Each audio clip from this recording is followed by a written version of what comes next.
महानगरपालिकेमध्ये सगळ्या राजकीय पक्षांनी गुन्हेगारांना तिकीट दिलं, म्हणजे महानगरपालिकेत हीच लोक निवडून गेल्यानंतर कोयता गँग महानगरपालिकेत तुम्हाला निर्माण झालेली दिसेल, चड्डी गँग दिसेल, रोज एखादा नगरसेवक कुणाला तरी अधिकाऱ्याला धमकी देताना दिसेल, मारहाण करताना दिसेल, एखाद्या अधिकाऱ्याचा जीव घेईल. परंतु पुणेकरांचं काय? भाजपनं गुन्हेगारांना उमेदवारी दिली, राष्ट्रवादीनं गुंडांना उमेदवारी दिली, म्हणजे पुण्यामध्ये गुंडाराज येतं की काय अशी परिस्थिती सरकारच्या वतीनं जर होत असेल, सत्ताधारी लोक जर कायदा सुव्यवस्था पाळणं महत्वाचं असताना सुद्धा गुन्हेगारांना जर तिकीट देणार असतील, तर ही अतिशय गंभीर गोष्ट आहे.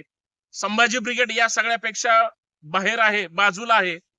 कारण आम्हाला महाराष्ट्राची राजकीय संस्कृती सांभाळायची, पण सध्याचे राजकीय पक्ष जर भ्रष्टाचार एका बाजूला आणि गुन्हेगारीला पाठीशी घालत असतील एका बाजूला, तर हे अत्यंत भयानक आहे.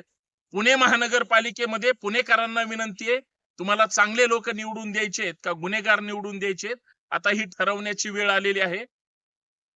मतदान प्रक्रिया जरी लवकर आलेली असली तरी पुणेकरांना भरपूर वेळ आहे की गुन्हेगारांना निवडून द्यायचं, गुन्हेगारांच्या हातात सत्ता द्यायची, पुण्याचं गुन्हेगारीकरण करायचं का पुणेकरांनी सर्वसामान्य आयुष्य जगायचं, दहशतीत जगायचं असेल तर गुन्हेगारांना मतदान करा, हे राजकीय पक्षांना मतदान करा.